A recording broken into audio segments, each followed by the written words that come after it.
Hello, and welcome to the Irresistible Marketing Pod, the podcast that is constantly reminding you that buying is emotional. That's right, emotional, not the super logical, strategic decision. Usually it's more about what we think we will feel or not feel when we buy the thing. So, you best be taking extra good care of your emotional health and be honoring, making space for, and feeling your emotions if you are a business owner or a marketer or someone that is trying to sell things to other people.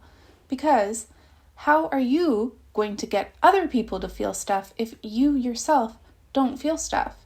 Because marketing's whole job, if buying is emotional and it's about getting people to feel stuff, how are you going to get them to feel stuff if you don't feel stuff?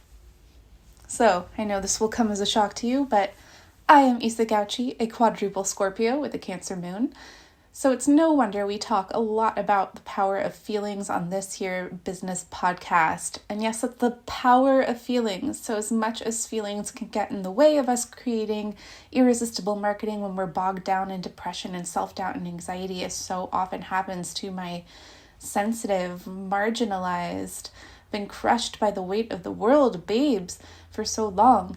On the flip side of that is emotions are power, because if buying is all emotional and we have so many feelings and we're so tapped into our sensitivity and our empathy, we really have a lot of power to get people to feel stuff, to feel into the vision, our dreams, our hopes for the world.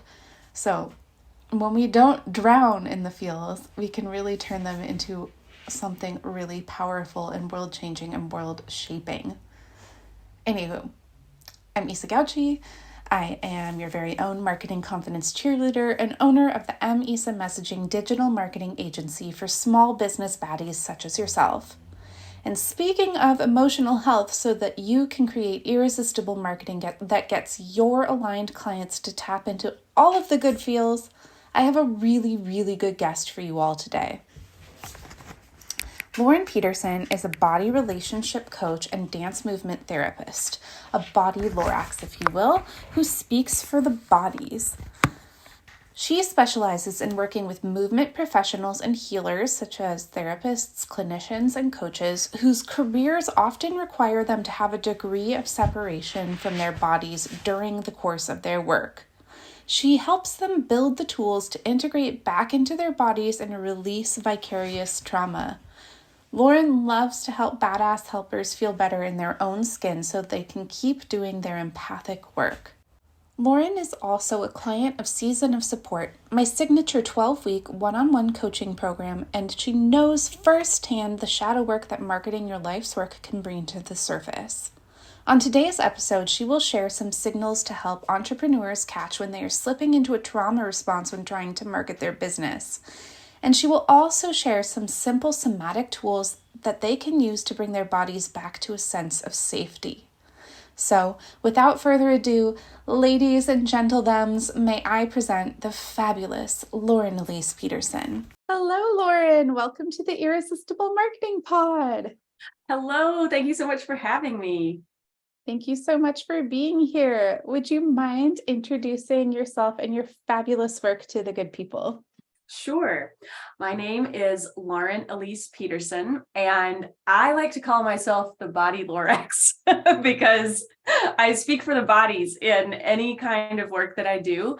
I'm a board certified dance movement therapist, and I work as a body relationship coach is what we've been calling it, because it's really about cultivating a relationship to your body, whether that's through healing body image or helping your body cope with burnout and vicarious trauma, especially if you are in the helping field.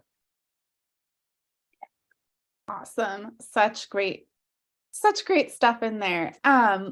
So the reason I have you on the podcast to bring so much light and joy to my people today is because I'm noticing, as the marketing confidence cheerleader, that I suspect some of the things people are identifying as I'm procrastinating, or I just can't make myself do it when it comes to marketing or structuring their launches or offers, is actually a trauma response that's going unrecognized, because marketing and business can trigger so many big emotions for people. So I'm wondering if you have any tips for helping entrepreneurs recognize when they are in a trauma response from just doing the courageous work of being in business and marketing, that they might not even be realizing is actually a trauma response. Totally. This is something that I think about a lot because, I'm in business for myself too. And so it comes up for me also. And I'll share an example. My first tip would be just notice if there's a pattern. Because if there's a pattern, there's probably something going on that you can get curious about. Because, for instance, if you forget one thing on your to-do list, that's not, that's human. That might be just something that happened to you that day. Maybe you didn't sleep that well. But if you run into a situation where you are frequently noticing that you are spacing out on certain things, or you feel like you can't do a certain something or a certain type of something, I think that that's a really good place to consider possible trauma response. And I'll share an example for myself. There are several different things that have come up recently where I've gone, oh, that's funny. I just didn't do that. And it's a great thing for me to do. Example, I could have filled out your form earlier because we worked together and gotten this amazing present from you sooner. But basically, that's the type of thing that I'll notice and get curious about. Is there something that I'm frequently forgetting? Is there something where I feel something come up for me where I want to put it off, or I just space on it? Also, I'd say maybe if you notice some irritation coming up, that might be a different type of a trauma response that we can talk about. But those are some of the things that I think affect entrepreneurs a lot, the kind of freeze and dissociative experience. So in terms of what to do about that. Maybe we could pause and back up. So I just wanted to give folks a little context. So trauma responses are the fight, flight, freeze, and fawn, right? Mm-hmm.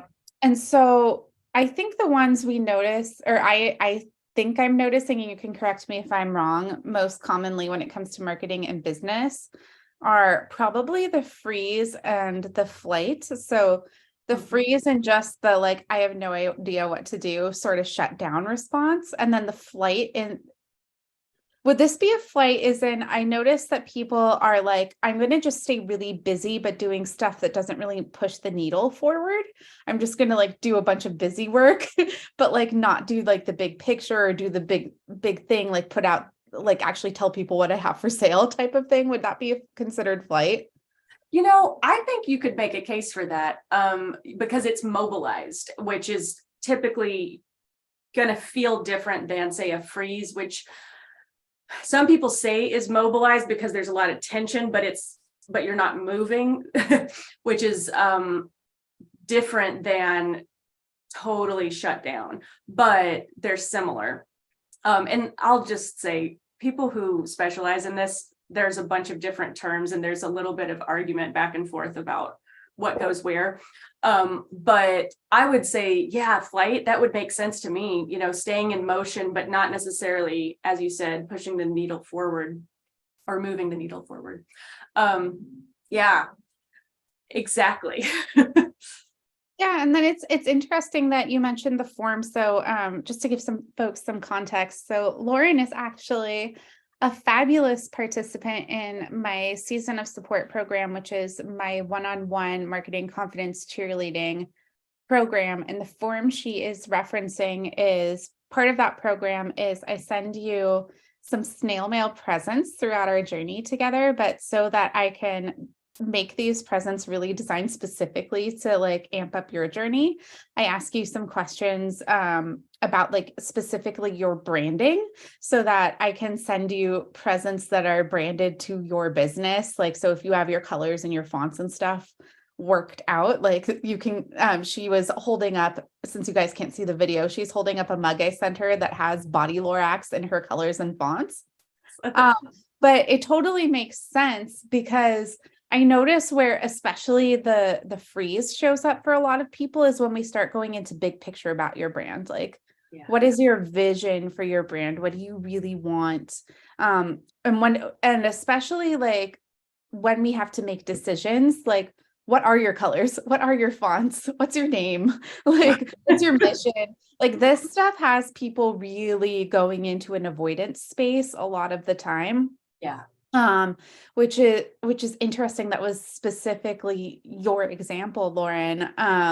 Yeah, but just putting your hat on as someone who works in the trauma space a lot. I wonder if you have any insights. What do you think that is about having to think about the big picture that has so many people going into this feels unsafe territory?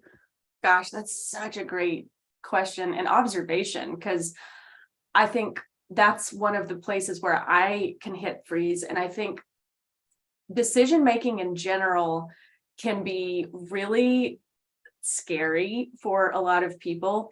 I know that and I have a somatic tip for this, which I'm real excited to share. So I hope I remember to weave that in a moment. But I think for me, what tends to come up is, what if I pick the wrong thing, right? As if that would somehow be unchangeable in the future. And I think for a lot of business owners that I know, that's something that comes up for them. If I really commit to this, then what if later I change my mind? But it comes into my body as a, what if I pick the wrong thing, which is different than what if I change my mind. But I think that that's part of what can show up for people. And so, of course, if we get frozen there, then we tend to not move forward with what we're trying to do. And I have something that tends to help me mentally, and then I have something that tends to help me physically with that process. Would you like to hear them both? Absolutely.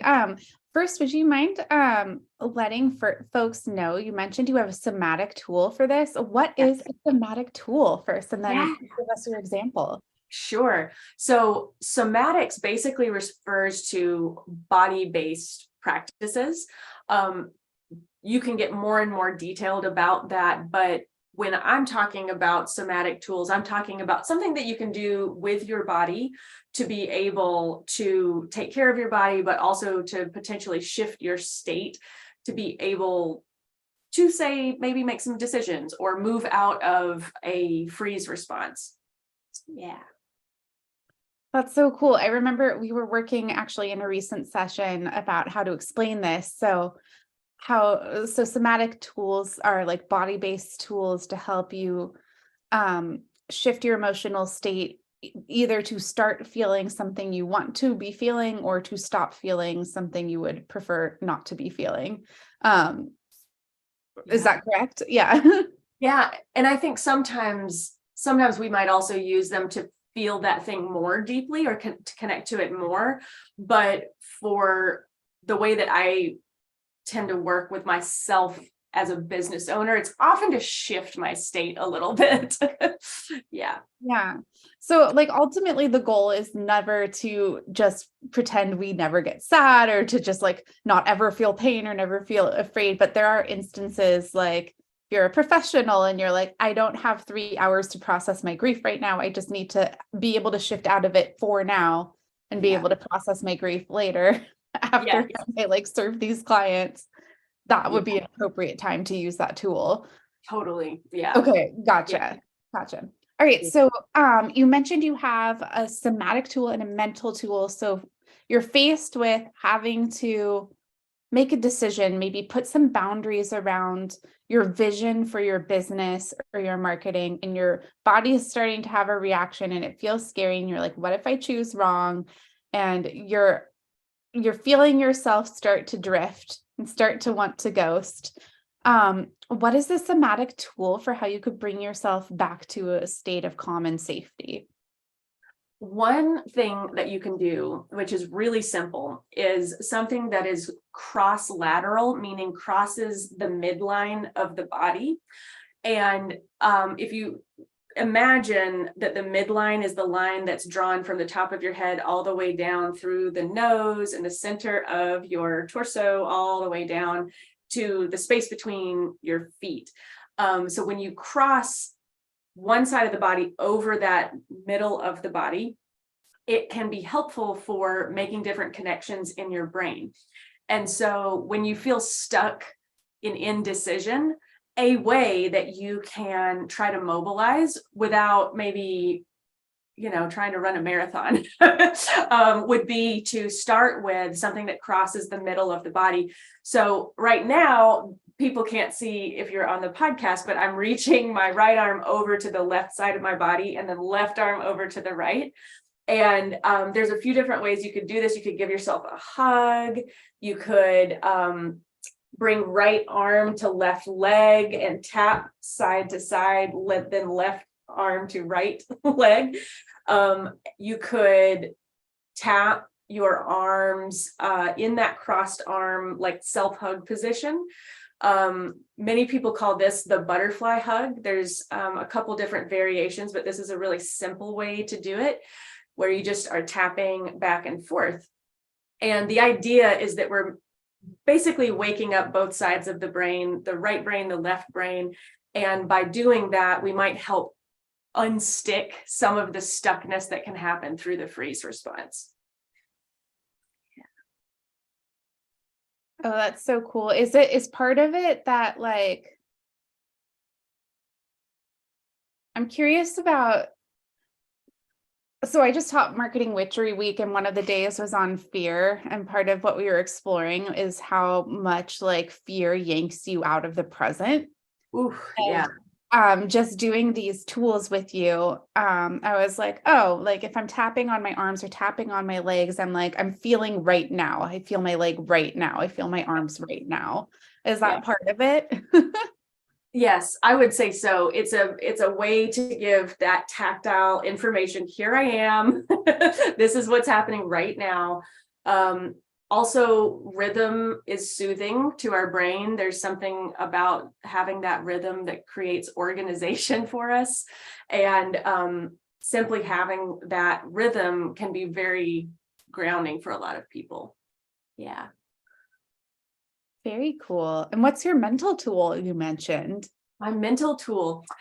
So this is something that I have had to tell myself, and I'll tell you the short version and then the longer version. I heard this on a video once. This person who, I believe it was Greg Creech, who does a form of Japanese therapy that is called Nikon. And which this isn't necessarily Nikon, but he was talking in this video about feeling stuck in indecision. And he said, if you are struggling to make a decision and make it the right one. Loosely, don't quote me fully on this, but what he was saying was not make the right decision. You might make the right decision, but for someone struggling with indecision, that's not necessarily going to help. And then he follows it with make it the right one, because you have all of these different decisions, but we tend to get stuck with the one that we're on and think somehow in our mind, we think that that's the last one, but actually there's lots of other decisions that happen after that. Like, well, maybe I choose my fonts and maybe later I decide to change it. I then get lots of other choices after that initial decision that I can also respond to. So for in that moment, if you're going to make the decision and commit to it, make the decision, and then through the next decisions that you make it the right one,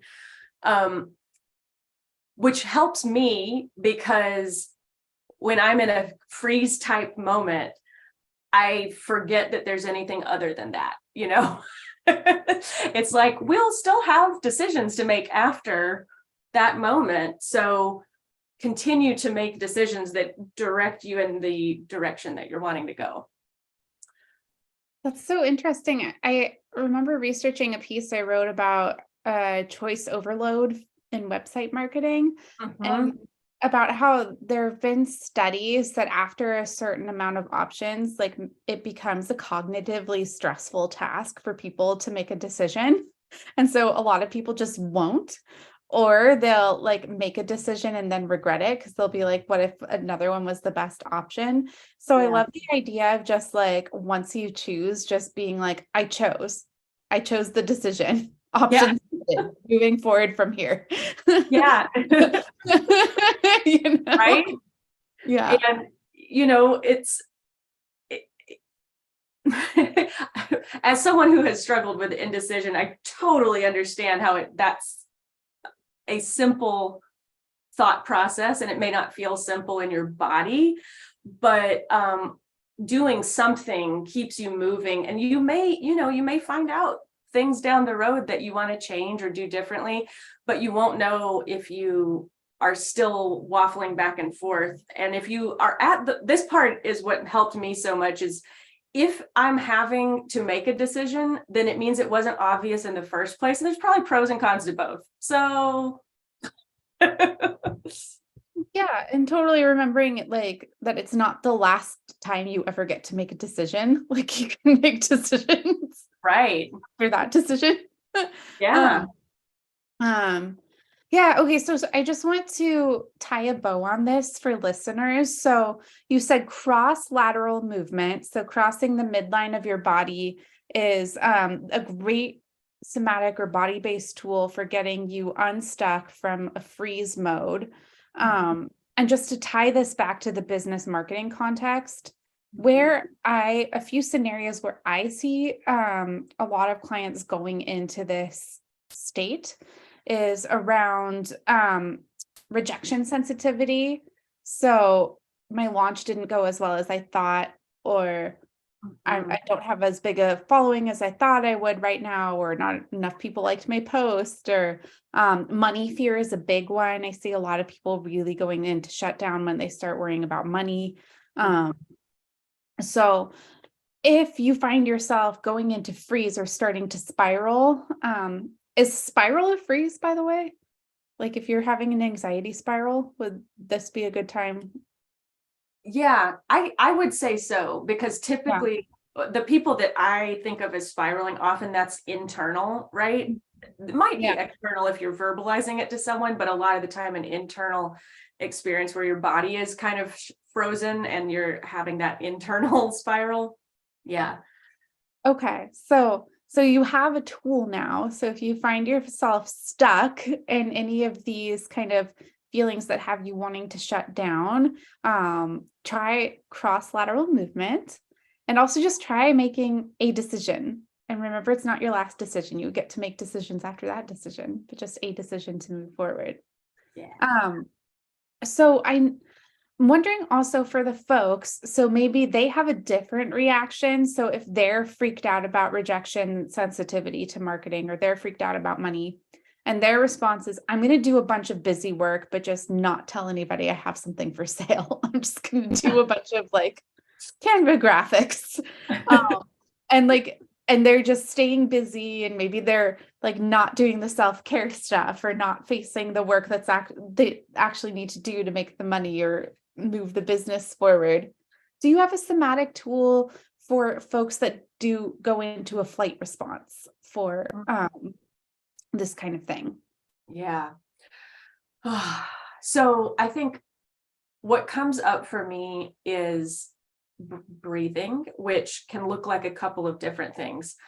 I would suggest in that type of moment, if they're, I'm picturing this person is like busy work, but not actually not doing the thing that is really a little vulnerable for them. And so I think some of the things that have helped me in moments like that are slowing the breath down, but I personally do best with a little bit of movement with the breath. Everyone is different, but I found that that is the greatest way for me to actually slow down, because if I'm already busy, and I try to just sit still, that is not, for me, a match. That can actually amp up my anxious thoughts and my need to move around. So there might be days where what needs to happen is to move some of that energy first and then do this. So I'll say you could literally shake it off or walk around the block for a few minutes before doing this also, just if you're in that level of needing to move around. Those are both beneficial. Walking, if you go outside, especially, and you're walking and scanning your eyes back and forth, is really helpful. Shaking is great, just to literally shake off and discharge the energy. But then for that type of internal or external chaos, I benefit from slowing down the breath through moving my hands or placing my hands on different parts of my body. So the first option would be, and I'm going to describe this, but since you can't see me, so I would be resting my hands palms up on my lap or on a table. And then as I inhale, I float the fingers out, just gently reaching my fingers out. And as I exhale, I draw my hands in, not to a full tight fist, but just in kind of like a flower opening and closing. So as I inhale, I float them out. And as I exhale, I draw them in. And we repeat that for several breaths.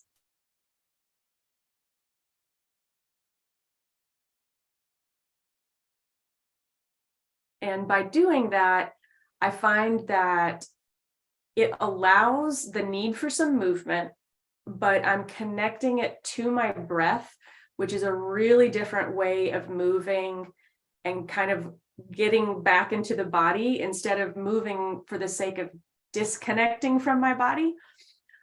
So that's a way that I try to slow it down. And if that doesn't fit, or if you have too much energy and you start going, back and forth, you could also try placing your hand on your heart and just slowing down the breath, feeling one or two hands on your heart and connecting to the breath as you do that. Yeah. Oh, I love this one. I think I actually needed that one today. I love the flower opening image. Oh, good. Oh, I feel so much more zen now. Oh, good. I'm so glad. Me too. Lauren, thank you so much for sharing these amazing tools. So to switch gears a little bit, another reason why I'm so excited to have you here sharing your wisdom with us today is because you also have a specialty in teaching about vicarious trauma. And since a lot of my folks and your folks obviously are in healing professions, so like coaching, therapists, wellness, healing, and also all of my folks are digital entrepreneurs, so they're on the internet a lot. Yeah. I think it would behoove everybody to understand what vicarious trauma is. Would you mind giving us an explainer? What is it? What's vicarious trauma?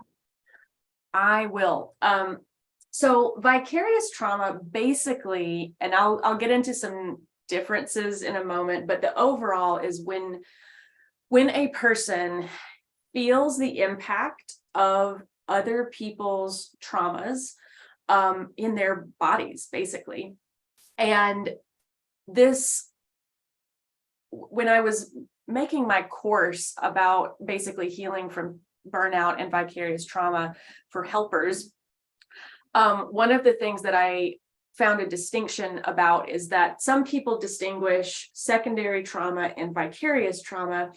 And if they're talking about clinicians specifically, so like therapists, they say that secondary trauma can be from, you can just hear someone's trauma and be impacted by that. And vicarious trauma goes for some people into the realm of it's then shifting my worldview. And I think that that's an important kind of micro and macro thought is that when we're exposed to other people's traumas and heavy material on a regular basis, it can both impact our body, but also our sense of safety in the world, or our sense of what the world is like. And you mentioned the internet, simply by consuming the content that could be negatively slanted, that in itself can really impact somebody's sense of whether or not they feel okay in the world. So that's the short of it. And I'll also just mention that this can be experienced in many different ways, but for people who are very empathetic, which I have a feeling is a lot of your your people that you work with, that really can get absorbed into our bodies as well as our mind space. And so that's part of what I love to help people with is moving through that so that they don't get stuck in it. Yeah. What are some signs that you might be experiencing vicarious trauma? Okay. Well, some of the things that I have either experienced or heard of would be a heightened startle response. So, and we're talking, you may or may not have your own trauma history that this might be bumping up against, but even for people who don't necessarily have something that's directly happened to them, this would be basically the hypervigilance that you tend to see in something like PTSD. So hypervigilance, feeling jumpy, startled, on edge, possibly irritability. Also, I remember a very distinct time where I knew what was happening. I don't always know, but I knew in this moment that this person had been sharing some really heavy stuff with me. And as soon as the session ended, I felt in my body basically what could have become a panic attack. And there was nothing going on that there was a reason for me to have a panic attack in that moment. But my body was registering, wow, there's a lot of unsafe stuff maybe in the world or for that person, or because we have mirror neurons that help us feel the empathy for the person sitting across from it. My system may have been a little confused with who was experiencing the panic feelings. And in my field of dance movement therapy, we work with that, but it's something that we have to really be aware of, because people's trauma can show up. Lack of sleep, struggles with eating, heavy, just general depressed mood, low energy. Yeah. What are some healthy ways you'd like people to be aware of for how they should cope with or that are available for coping with vicarious trauma if they're noticing some of these symptoms in themselves? That's a great question. Well, something that I think we could all benefit from is the concept of glimmers. Have you ever heard of that? I'll explain what it is, but yeah, okay. Yeah, I've heard of it, but please explain for us all. Okay. So they're kind of the opposite of triggers. So by now, a lot of our culture is aware that triggers are out there. People get triggered. We can feel triggered by upsetting content, or basically have a trauma response. So go into fight, flight, freeze, fawn. And glimmers are kind of the opposite. It's the moments that we feel really connected, really safe. We're sitting outside and enjoying, noticing a little butterfly float by. Those types of moments are really, really important for being able to continue doing our work in the world. So paying attention to those moments is one of the greatest ways to, I think, basically tell your nervous system it's not all that scary stuff. It's not all that heavy content. This is also happening. that is one thing that I would suggest, especially if you find that a symptom that I didn't mention is if you find yourself thinking about really traumatic, scary, depressing stuff very, very frequently. This would be a way that you can kind of come out of that mental experience and pay attention to the moment. Step outside, put your feet on the ground, take a deep breath. It's really important to be able to do that. Yeah. Oh, I love that so much. I'm also curious because you are in the unique position of being both a board certified dance movement therapist and a coach. And you have clients that are also like both therapists and coach, and so I don't know actually if they're also both in the same person, but you serve therapists and you serve coaches.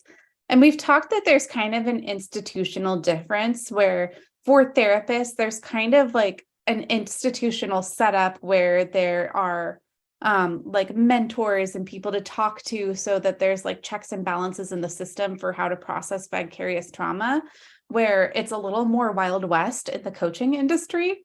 Yes. What would you want to tell the coaches listening to the audience, or what would you want them to be aware of for how like vicarious trauma for people in the mental health industry? It's long been understood that you're not meant to just cope with this totally alone, I guess. Right. Yeah.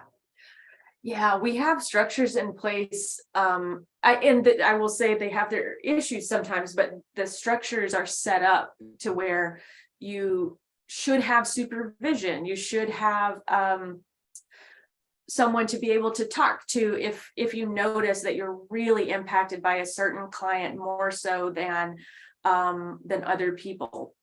And one thing that I think would be helpful for coaches to know is that that's a part of that system that doesn't necessarily have a component in the coaching realm. And so if you're out there and you are struggling with like thinking about a client for hours after you have met with them, or really, really wrapped up in a reaction that someone had, that may be because it's a really common experience when you're opening yourself up to helping people. And the mental health world has at least an acknowledgement of it and some structures in place that are meant to help support that process. But in the coaching world, like you said, there's not necessarily a container for that energy. So it makes sense if you are struggling after the session, or if you're feeling burned out, if you're feeling really confused about something that came up. Hopefully coaches would also have their own support out there, but it's not really required the way that it is in the beginning stages of being a mental health therapist. Yeah.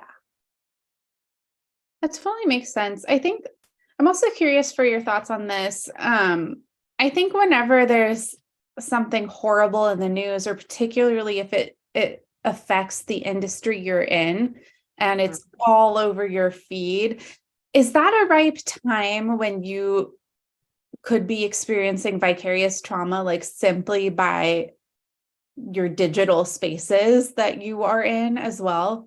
Yes, absolutely. Yeah.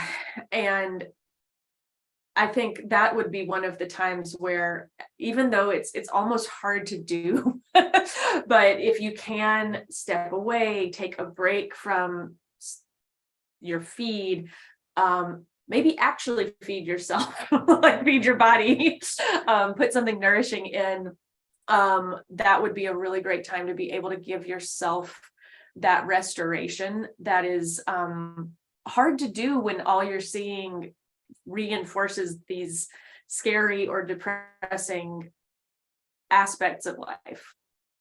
Yeah. Gotcha. Because it's so, I think particularly for us digital entrepreneurs, it's really an interesting time to be in business, because we're all, I think as particularly people in health and wellness are privy to some really cool things that happen when we suddenly have access to these amazing ideas and healers from all over the world. And we are kind of like skyrocketing our own spiritual and mental and emotional healing. But then we're also at the same time exposed to so much more pain and suffering at the same time. We're like exposed to just more, more everything at the same time. And our bodies, I suspect our bodies are struggling to catch up with and how to adjust for how to respond to that. Like our evolutionary capabilities are a little like, wait, hold on. Don't we usually have like a few millennia to make these adaptations? Like this is a little fast, you know? Totally. But okay, sorry. I went off in like 12 different places. Okay. Rein it back in, you said. So, what would you want entrepreneurs in particular to understand about how this might be, first of all, the trauma responses they might be having to like their marketing itself, like the rejection sensitivity, money, fear, etc. If they're having frequent trauma responses, how that might be affecting their relationship to their own body. And if they're in like a field or they're just online all the time and they're experiencing vicarious trauma from that, might this be a clue that there is something going on with how they relate to their own bodies and their own health that you'd want to note for them? Yeah, that's a great question. Yeah, as you said, the second part, where we're thinking about the entrepreneur who is being impacted by the digital space and the type of content that might be present for them. I got this image of like being pulled off your center because I think that really is what happens for many people who are very open, very, very loving, empathetic, want to help the world with their business. We can get kind of like pulled off into that really intense void. And so one thing that comes up when I picture that person is continuing to come back to the body and listen on a regular basis, because those things are out there, but so are the moments of peace in your own body. So is the smell of your favorite lotion. So is your cat that is purring right next to the microphone earlier in this podcast. And those moments, glimmers basically, are a way to fill out the rest of your perspective, because it's not to negate and say that the really traumatic stuff isn't out there, but so are these other moments. And we forget that when we are pulled off our center into that content. Gotcha. And yeah, it sounds like I think particularly digital entrepreneurs and anybody doing online marketing has a really hard time with social media and online boundaries, because like you literally have to be online so much for your business, but having this regular check-in with your body is almost a built-in boundary, because you're like, oh yeah, oh yeah, oh yeah, I am contained in my body. Yeah, totally, exactly. I am contained in my body. And if you need to remind yourself physically of your actual boundary, that's part of what can be helpful with that tactile work, like tapping with the arms crossed. You can also squeeze and go, okay, here I am, because this is also true. This is also happening, me in this body, living this life. And I think that, the previous question about folks whose trauma responses are getting triggered by things like rejection sensitivity or money stuff, I think I would have something similar to say. This is where I think you could look at it a couple different ways somatically.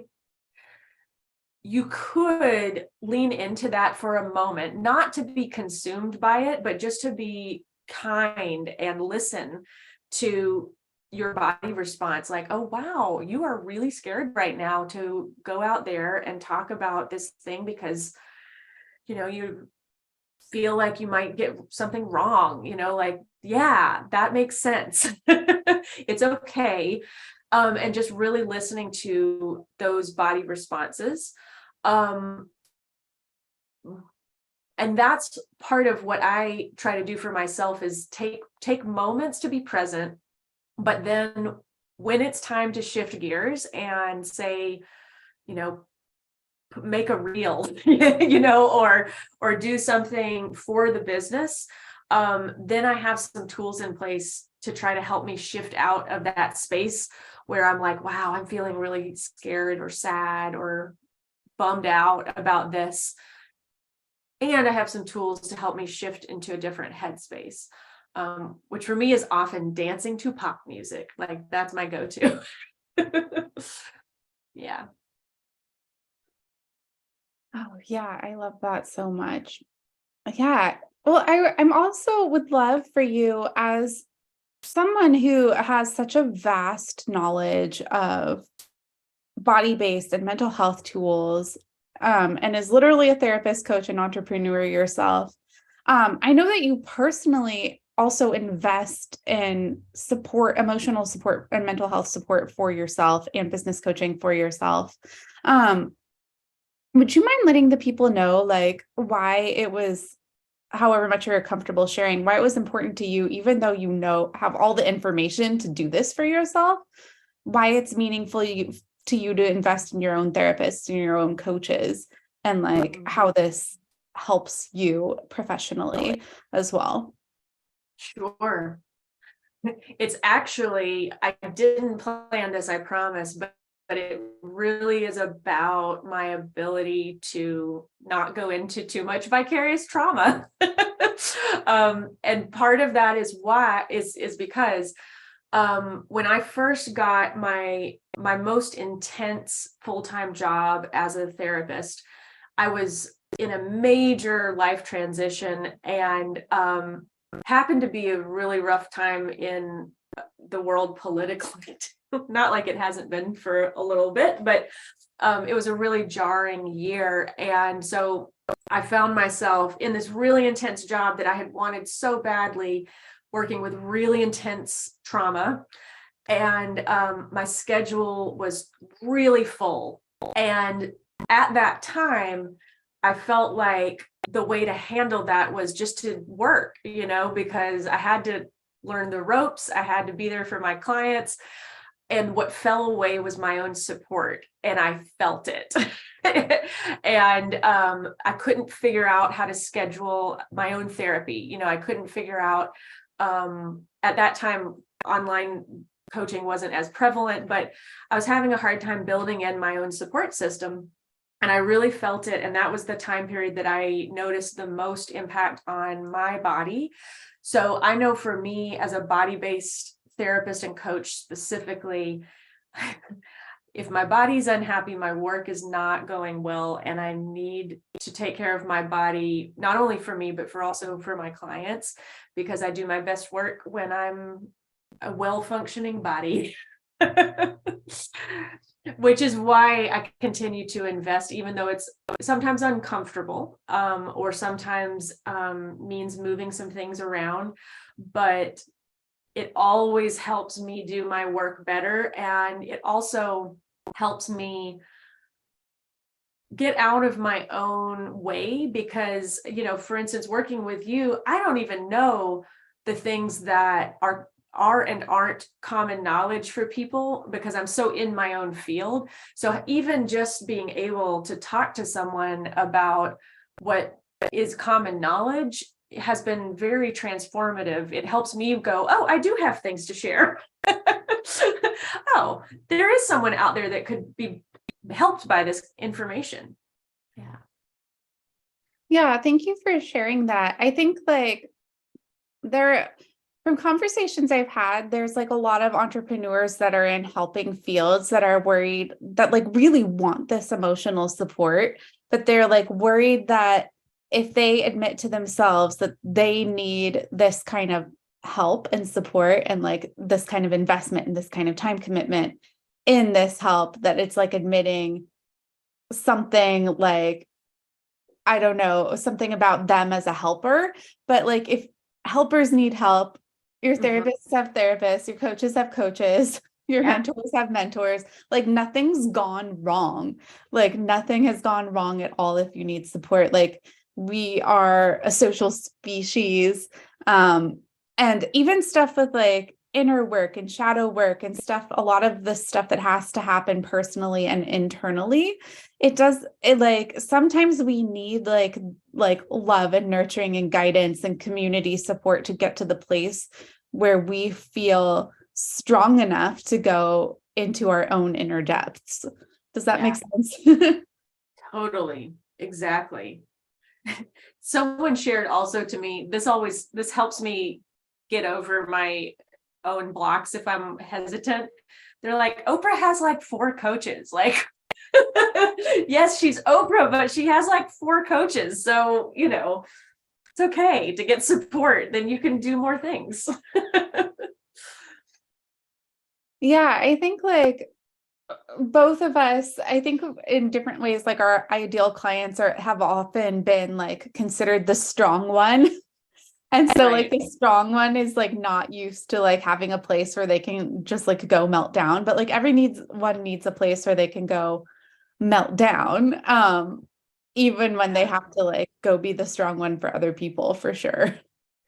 Totally. Well, before I talk your ear off for hours and hours, I know I have to let you go back to your day, but Lauren, would you tell the good people how they can work with you and where they can follow you? And of course, I'll include all your links in the show notes for this episode as well. Great. Yes. The easiest way to find me is I'm on Instagram and Facebook, both under Lauren Elise Peterson. And my website is laurenelisepeterson.com.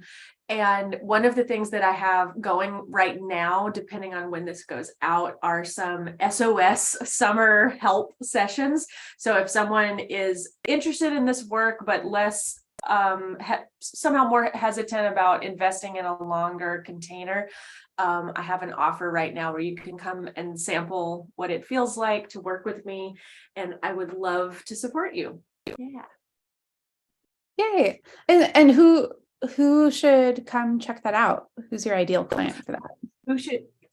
Who should? People who are struggling with their relationship to their bodies, either through worrying about what their body looks like or the pressures of trying to be the body positive icon that they are in this world. They also need a place to talk about getting triggered. And I love working with those folks. Also, if you're a therapist or a coach who's in the helping profession and you want to be able to feel more connected to your body, more resourced so that you can continue to do your amazing work in the world, I love to work with you cultivating your own relationship to your body as well. Awesome. Well, Lauren, thank you so much for blessing us all with your wisdom. I'm going to like go do that like flower hand thing every day this week. So excited. Yay, I'm so glad. Thank you so much for listening to today's episode. I hope that you found it helpful, validating, and inspiring. If this episode gave you any breakthroughs or you gave any of those somatic tools a try, please share about it on social media and tag me and Lauren. We would so love to hear your feedback, and you can find our social media handles in those show notes. And to learn more about how to keep up with me and Lauren, you can find all of the links for how to work with us also in the show notes. And just so you know, Season of Support, my signature one-on-one marketing confidence cheerleading program that is 12 weeks long, of which Lauren is a member and of which she was getting those awesome presents we were talking about, is on sale right now for 25% off through Tuesday, June 13th. So hop on that link in the show notes for more info. You can either grab your spot right now and just go right to checkout, or you can book an optional discovery call if you want to just have a quick chat with me to make sure we are a good fit. And I also have 3 spots left for just a single pay what you can cheerleading session with me. These are 1-hour one-on-one sessions where we will just vanquish your marketing demons together so you can go get those big dreams of yours and show up as big and as magnetically and as irresistibly as possible in your marketing. These sessions are normally $299 each, but since I would so love to be able to share a few sessions on this here podcast so that my whole audience can really witness the magic that goes on in the Marketing Confidence Cheerleading sessions, I am offering these 3 spots in exchange for permission to record and use the session in my marketing, along with a pay what you can fee. And these spots are first come, first serve, so while you can pay whatever it is that you want, no questions asked, you do have to make a payment to claim your spot.